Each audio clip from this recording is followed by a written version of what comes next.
Right. Hi, everyone. I know I haven't done an update in like forever, but following like the conference I just talked at, the Basis Conference, 2024, I was talking about the culture of non-humans and about the influences on our planet and what it's like to be off planet. Now, on planet, we are surrounded by this negative entity or some entity type system.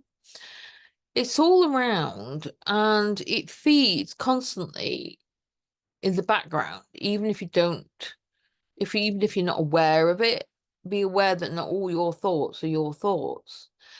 And you only really get a gist of this when you go off planet, because when I went up to the Palladian ship, all that stopped. And it was like, there's no negativity. I don't feel any negativity at all. It's all gone. And my consciousness expanded. So it's like a clamp on our heads here. And so did my perception. So that expanded too.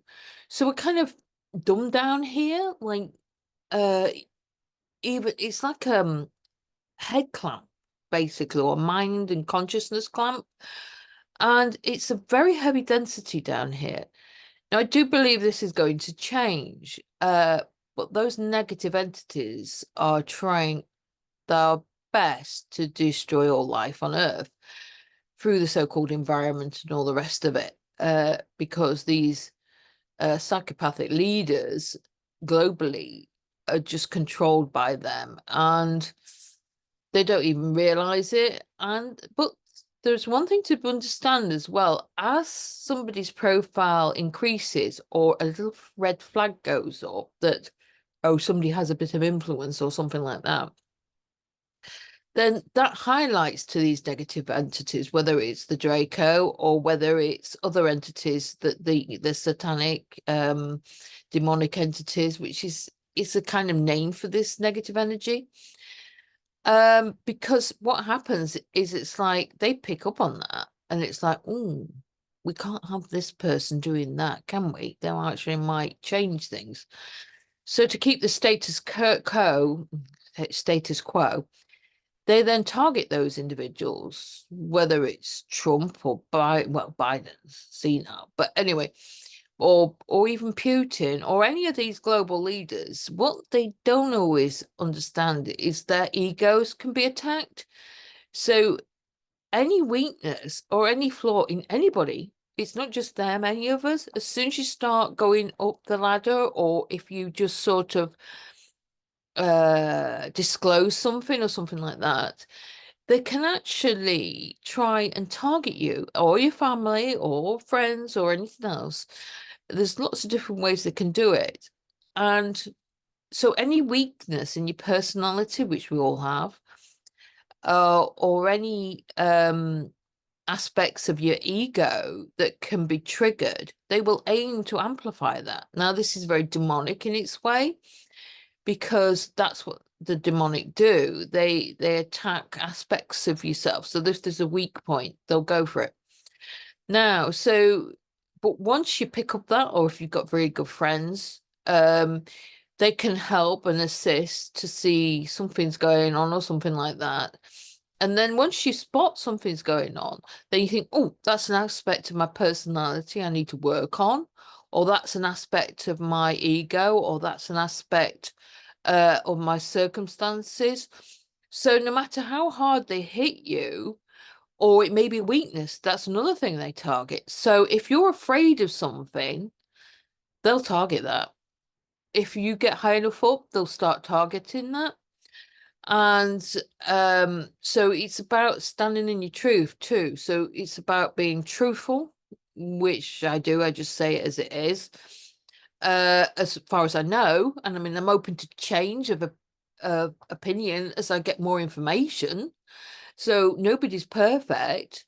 But it's obvious that non-humans exist. It's not just demonic and angels and our consciousness. I mean, it's a very, very, I mean, the universe is teeming with life. Why we don't see it here is some of it's on a different frequency to us. So it's our abilities to unlock. We've been locked down, so it's our abilities to unlock these abilities so we can be freed from this planet, because it is a prison planet.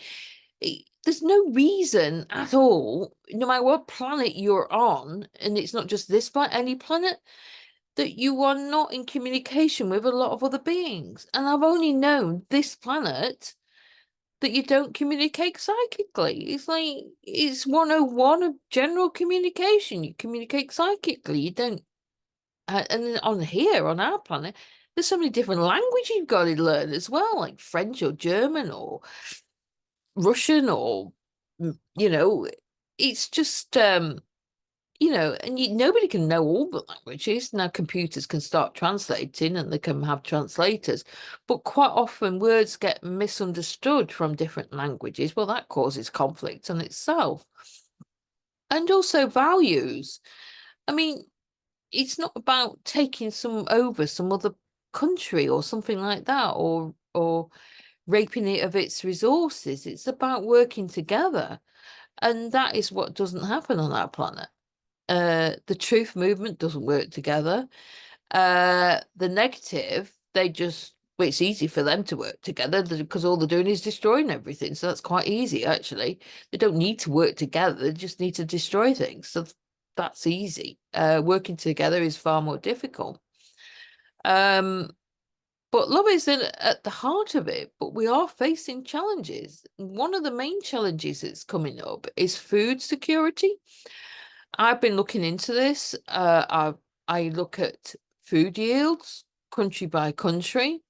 I haven't documented them in great depth, but I've looked carefully at different podcasts too, who go in depth with these sort of things.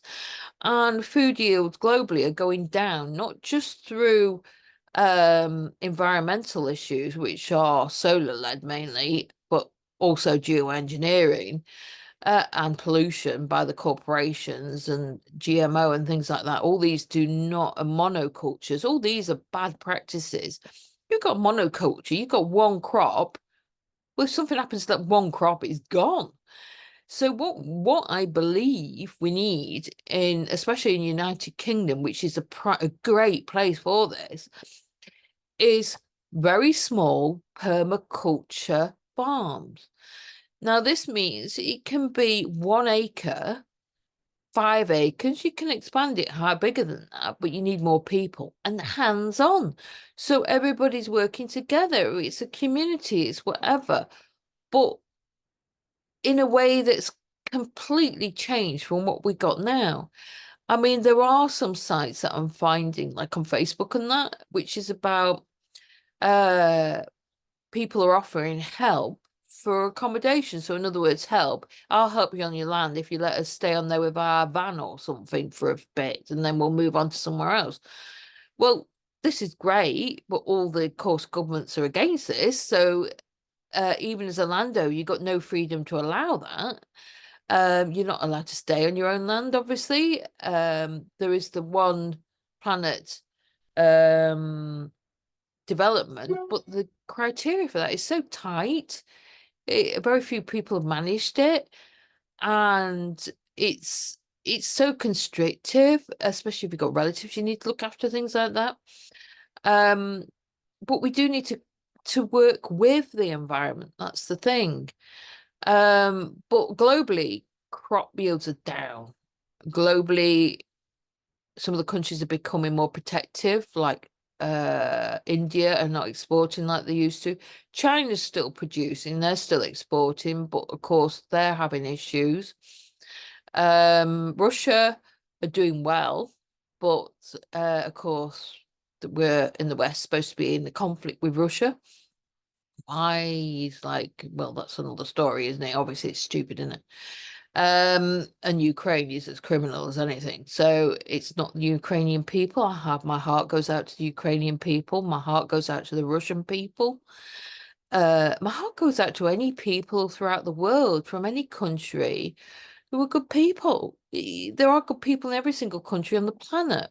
And so it's not, it's about focusing on the development cooperation. But we don't let criminals in our country, and that's what we're doing. These illegal migrants that are coming in are criminals. There are no two ways about it. They're criminally entering our country and should be arrested and put on an island. That's what I do.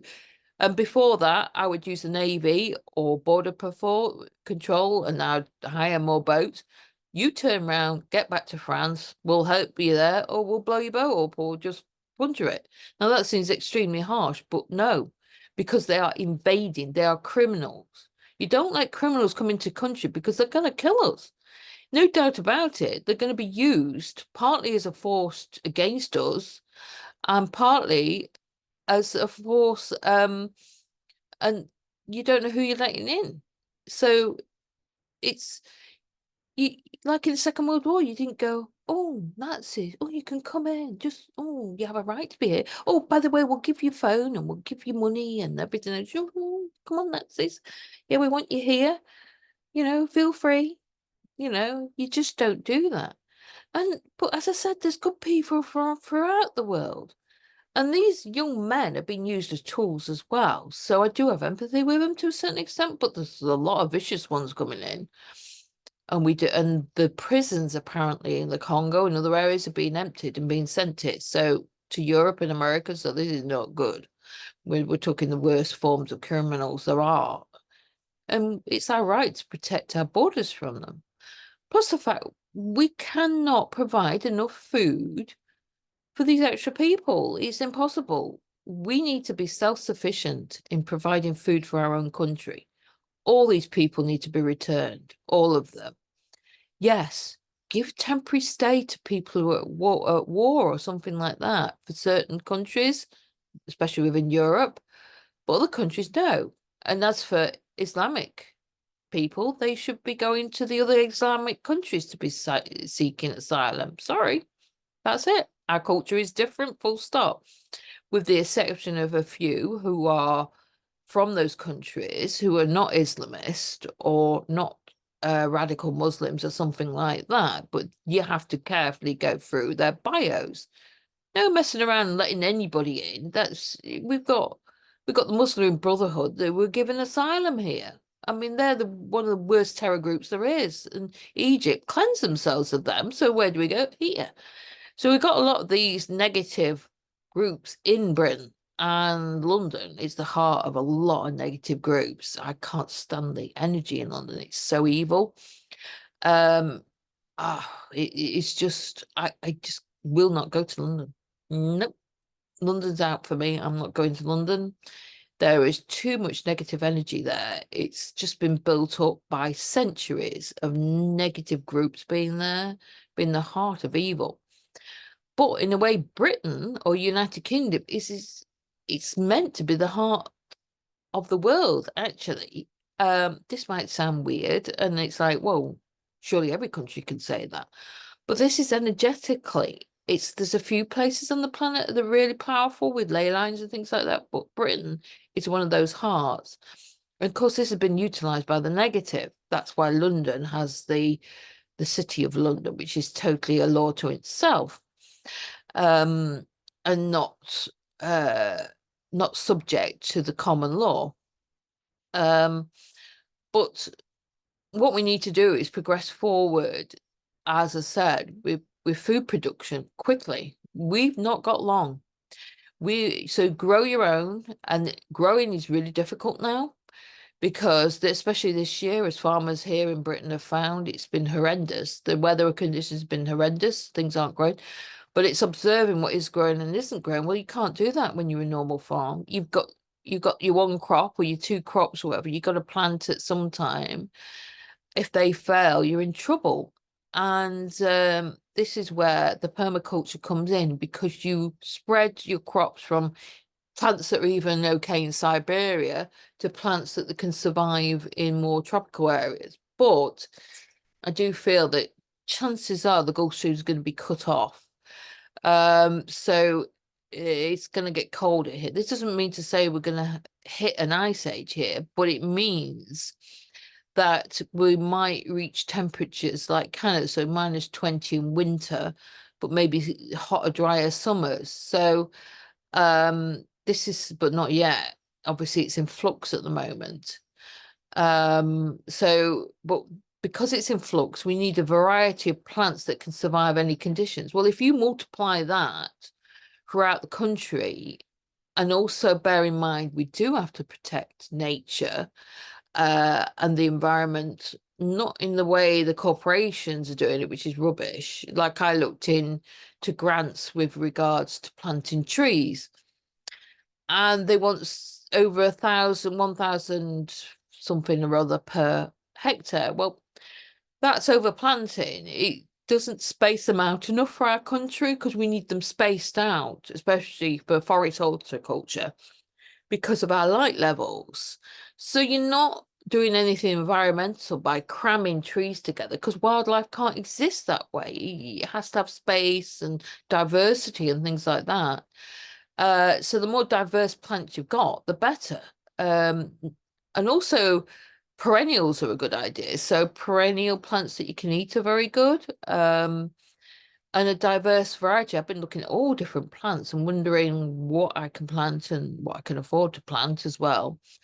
I'm slowly getting the bones and structure, but it all takes time and I haven't got the money. So it's like, so, I plant a bit at a time, like, and I'm seeing what pops up on my land too. So I've got 5 acres, but part of that is an ancient woodland, which I need to get permits to manage because it needs to be rejuvenated.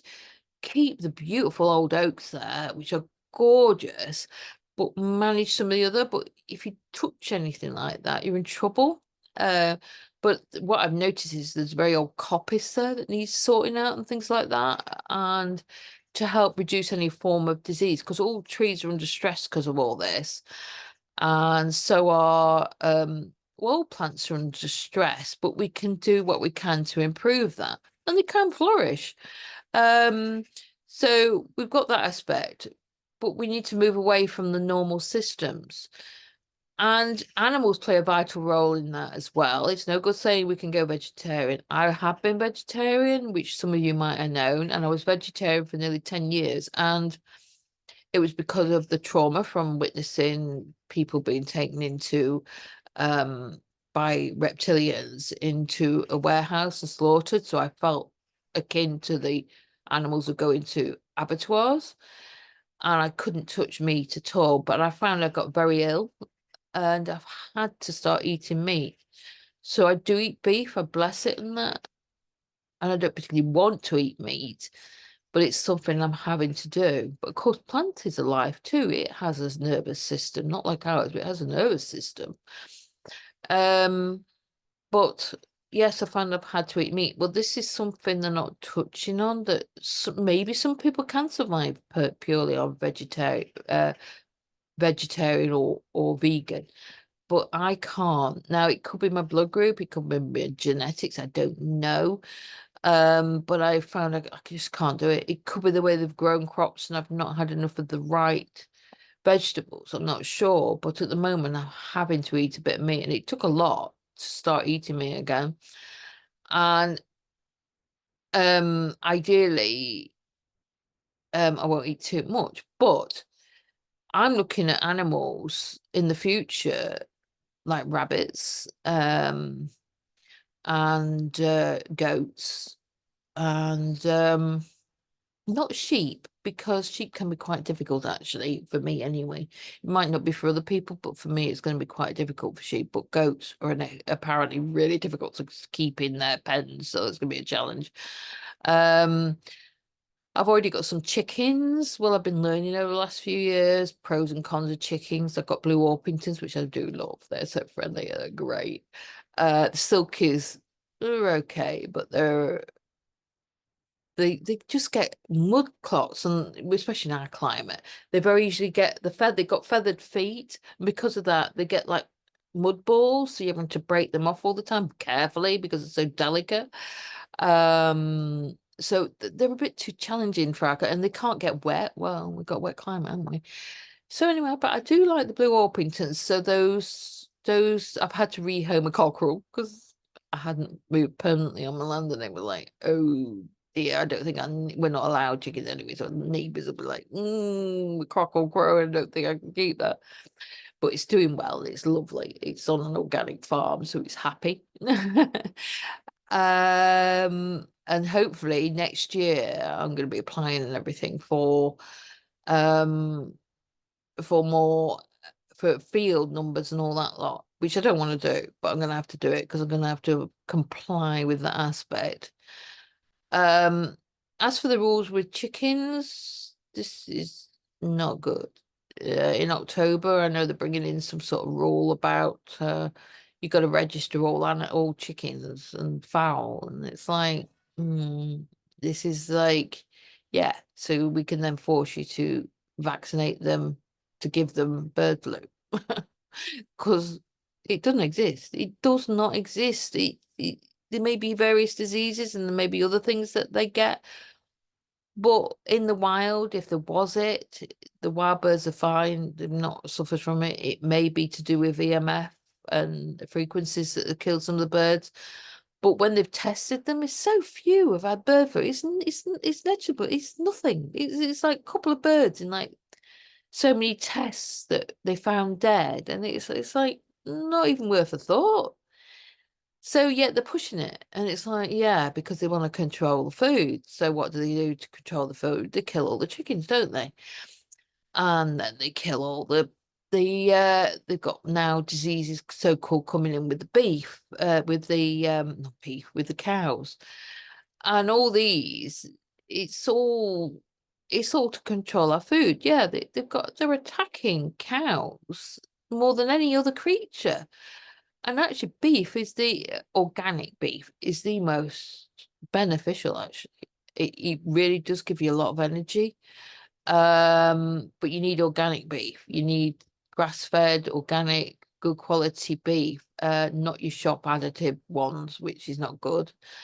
Um, but we're in a real transition at the minute, and we're going to have real shortages. As it is, we are not self-sufficient. So, if Raj get in, I hope he gets rid of all these illegals. I'm not talking about good people who are immigrating from any country. I'm talking about the illegals. But we have got to be aware we've got a hell of a lot of people to feed in our country. And if we're not going to be, and you've already stated, and that's the World Economic Forum about being self-sufficient. Well, they ain't going to be self-sufficient, aren't you, in this country? And they are kind of right in that, because if anything hits, we need to be self-sufficient. And that's not even to do with them. But we do need to be locally grown stuff, but everybody growing it. But within the care of leaving grains for the animals, grains for us.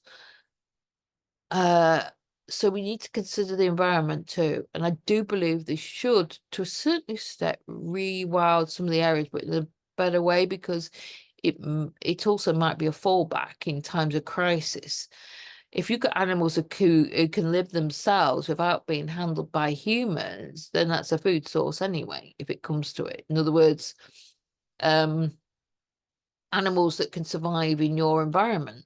And a lot of the sheep have been bred so that you need to it's only the older varieties that can survive on their own in some of the remote places, the rare breeds, because I'm a member of the Rare Breed Society, well, Trust. And that is really good, because I'm looking at the animals from there to look at maybe keeping some of them, because they bred out the independence of a lot of these farm animals, and then makes them more susceptible to diseases, they're so they need to be so mollycoddled, a lot of them, because of they bred them to be utilized to the nth degree for the meat or milk or something else. But that's bred out of their ability to survive by themselves in the wild. And we need a lot more animals to survive in the wild. In Britain, we've got the room. There's so much uninhabited areas. I mean, you drive to Scotland, there's field and nothing at all. There's no, I mean, they say, oh, the environment, the environment. Well, it's a bloody desert. Look at it. It's like there's not a sheep to be seen. There's hardly any birds to be seen. It's like no insects. It's like, well, whatever you've done it or poisoned it with, there's nothing here. There's nothing. It's like, it's just moorland of desert. There's not even songbirds or anything like there used to be. And there's not even sheep there. They've been taken away. And it's like, what the hell's going on? It's just dead. And it's like, so something's gone on that they've done. And I don't know everything that's gone on, but they shouldn't be empty like that. I mean, even a few years ago, I mean, all these Spring Watch and all them lot, which are idiots, but all they ever do, just like doctors, they just say, "Oh, well, we've got less insects, we've got that's it. Oh, it's all humans, it's all humans." But it's like we haven't done, it's the corporations that have use glyphosate, things like that, which may be one of the reasons why. But do they look into why it's caused what's happened? No, they don't. It's like, oh, well, it's just human led. Well, how? What's caused it? Where's your bloody evidence? What is causing this? Nothing. They don't do anything. They're just idiots. And that drives me mad because it's like you just go around in a circle with these morons, and it's just like, no, you're not looking at the facts here. You don't do, and a lot of the so-called environmental things are rubbish. It's just they don't think. They think about the little tiny bit that they're looking at, but not the whole big scale of the environment. They don't. They just taught to be brainless. And so there's a huge, but all this can be changed around extremely quickly with the right people in place or the right okay from the government. We literally could do it overnight. We could do it within a couple of years. But we need heritage seeds, not any of these GMOs. They've got to be all heritage. Got to be diversity of food. We've got to get rid of these illegals. They've got to go because we can't feed them anyway. And we've got to then, it's going to be a real challenge with the cities, which we will need microgreens and all the rest of it for the cities because there's too many people in them. So it is true. It's going to be, the cities are going to be very difficult to feed. And obviously we shouldn't be eating insects because there's chemicals within them that are toxic to humans, unless of course your body's got used to them over centuries in certain these African places or jungle places where genetically they've adapted a bit, but then they eat diverse material anyway. They don't just eat one thing. And of course, Aborigines used to eat those grubs and things like that, but that wasn't all they ate. They ate roots and you name it and all different sorts of things. But also the contamination that's likely to occur from these insect farms, not good. And stay clear that it's monster food. It's not going to be healthy in any shape or form. But it is going to be challenging feeding the cities. But even the cities can have more farms. It can be laid out differently. And we're managing our population, as in getting rid of the illegals, moving a lot more hands to the countryside, but in a good manner to actually incorporate us within the countryside, uh, with complements of the environment. We can. And they're being allowed to live on a small area of land, but with not a big footprint. So it's true in that respect. We need a small footprint. We don't need a huge house. We need plus the bigger the house, the more bloody heating you have to do. And in our climate, that could be like 9 months of the year now or longer. So so we don't need a huge house or anything like that. We just don't need them. Obviously we need separate accommodation for different people in your house, but these tiny houses, there's something to be said about some of those. Or like I'm on sites about van life and things like that. I've got my room's pretty full, but a lot of it's tools, a lot of it's farming stuff, survival stuff, things like that. It's not really, I've got books which are great, but not a huge amount of anything else. And I live in a house that I'm sharing at the minute, but I'm hoping to move. But this is, and I wanted to do the one world development, but because of family issues, I can't do that now. Because I need to look after more people. or family members. But we are going to hit food crisis. There's no doubt about it. It's there. You look at country to country to country to country, and they're all having problems. As I said, Russia's one of the best at producing at the minute. But as they're purposely closing farms globally as well, this on top of the Ukraine and lightly contaminated ground in Ukraine, so you won't be able to farm afterwards either. Plus the contaminated land in America, which is a lot of contaminated land now, farmland, and also the shutting down and water rights and one thing and another. The whole farming system's crazy. Even Canada, problems with water and things like that. And I mean, we're a water planet. There shouldn't be any problems with water, let's face it. We say, well, it's salt water, the rest. Well, you can desalinate salt water if you've got a mind to. Stop spending money on weapons, start spending money on desalinating water. We've got loads of water on our planet. It's a flipping water planet.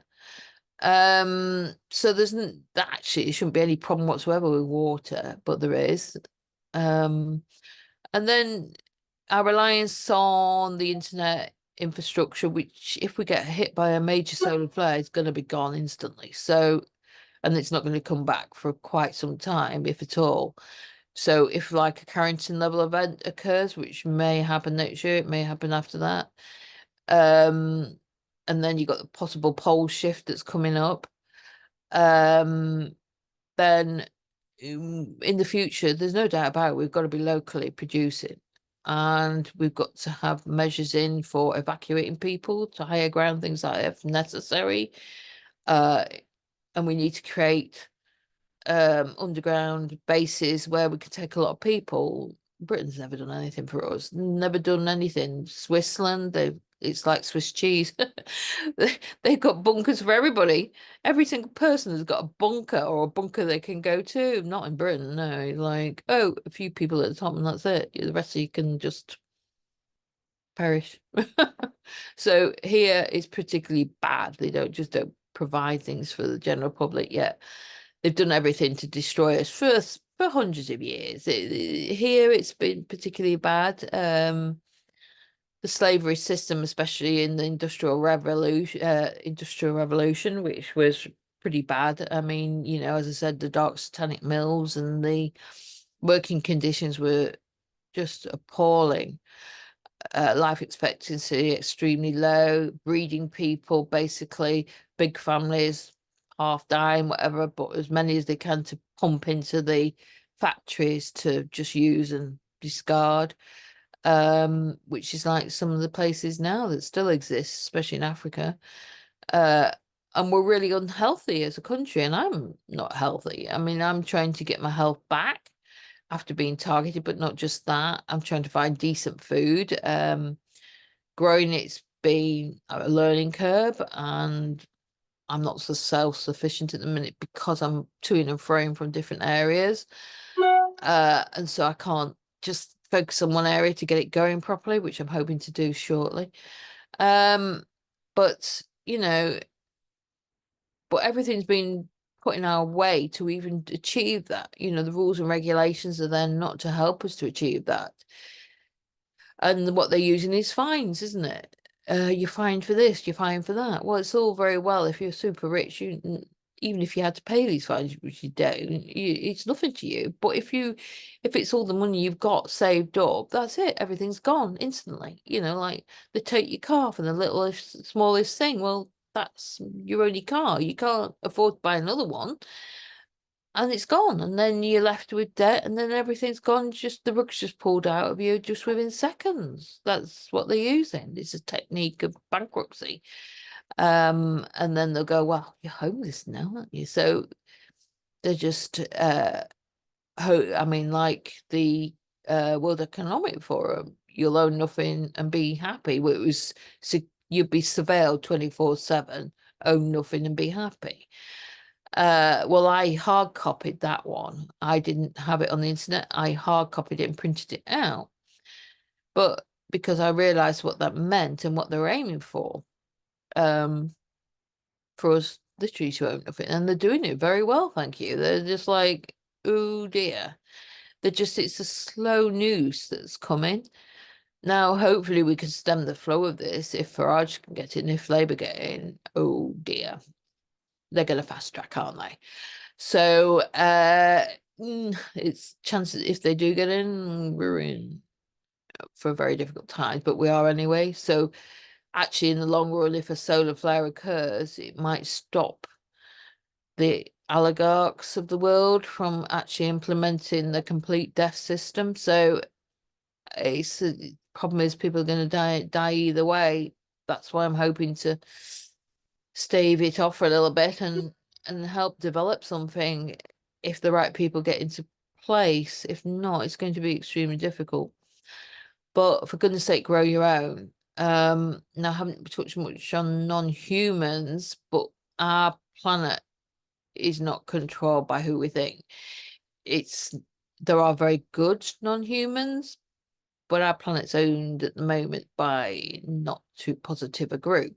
So until that kind of leases up and we can escape their grasp, it's we've got some challenges in that respect. So, and that's why we don't get huge direct support from certain positive groups because they have to play by the rules to a certain extent. So until the kind of lease is up and then they can help us more, but by which time it's going to be quite difficult, which they're going to be trying to sort, trying to depopulation and all that lot, control depopulation, also cause suffering so they can absorb the loosh of that, the energies, because they love the negative energies. It's like opium to them. So basically we're more of an organic farm and we're the organic animals on it. And as such, it's the whole system is controlled, not by those who you say, oh, well, they're the top whatever percent. Well, they're not in control either. They're either influenced by off-worlders or they're just puppets. So it's a little bit more complicated. But we have, as we share this information, we have our own responsibility too, and our own development. It's like Rudolf Steiner. It's about and his discussion about Aramon, which is like a negative. It's his form of like Satan or whatever, the negative entity. It's about humans' development and consciousness. So our natural development is about raising our consciousness level, and everything that's put in place on the planet at the minute is to reduce our consciousness level. And this, of course, does not allow for natural development of the human race. It just creates conflict and to every level. This negative influence has a huge effect on humanity. I do believe that humanity is at its core good, as we describe as good.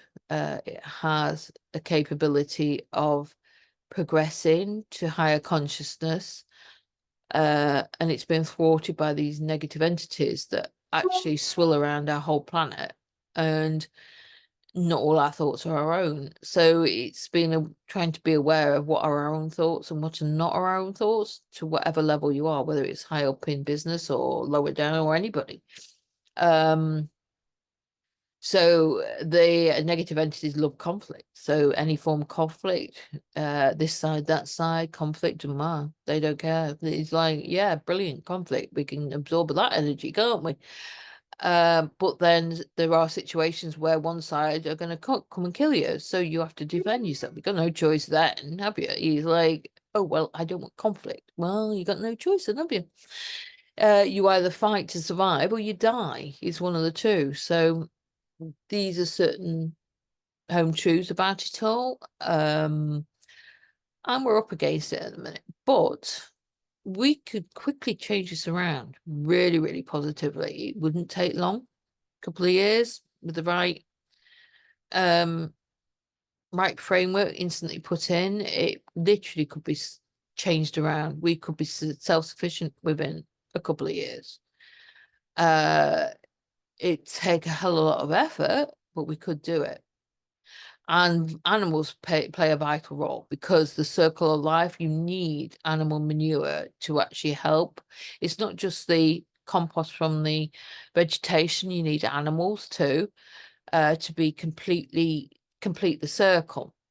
So farm animals, where they want to get rid of them, no, we do need them, but we don't need them all concentrated in one area. We need plants and animals together everywhere. We need the whole circle of everything. And with all that, we could definitely feed the country with added aspects like microgreens and other things to help. But I truly believe we could if we get rid of the illegals. Because our population has decreased to a certain extent. In fact, our native population is decreased. So obviously there's certain people who are naturalized here who from wherever they came from. And as long as they abide by our culture, that's great. That's no problem. Or they're just friendly, no problem whatsoever. But some of the religions are being controlled by satanic influences. Let's face it, they've been subverted. Now, this happened as well with Christianity, with the Inquisition. So it can happen to any religion. It's not just one religion. Because the Inquisition was attacking women, especially herbal women who were the healers of the villages and things. They destroyed that for their own monopoly of apothecaries. Before that, they had the local herbal woman who would provide healing things for exchange of, food or something like that, or a chicken or something or whatever. And it was a really good system. So, and then of course they wanted to make a monopoly of this. So that was the Roman Catholics, obviously. And so, but you can find that throughout any religion, even Buddhism. Or in Tibet, there were certain monasteries at the top of hills who used to practice human cannibalism, things like that. There were diabolical ones, so they weren't just all brilliant there. I mean, I've studied all that, so yeah, they weren't all good. So you'd have to watch which ones you went to. But so fundamentally, we're in a transit anyway. Everything has to change one way or another. It has to, because the whole system is rotten. It's like a rotting, festering, disgusting, corrupt nonsense. And it needs to all go. It needs to all go. And we need proper values. We need to live by natural law. Mark Passio is very good at that. His site's very good for natural law. And natural law is simple but complicated. In other words, it's like within our system, it's quite complicated, but it's about basically being good people. It's, if I went into depth of describing natural law, it's about not stealing anything, basically. So that's mainly what it is, really. But I think that's enough of a talk today. I've not really touched on a lot of things, but I'm trying to keep it not too long. Anyway, bye-bye.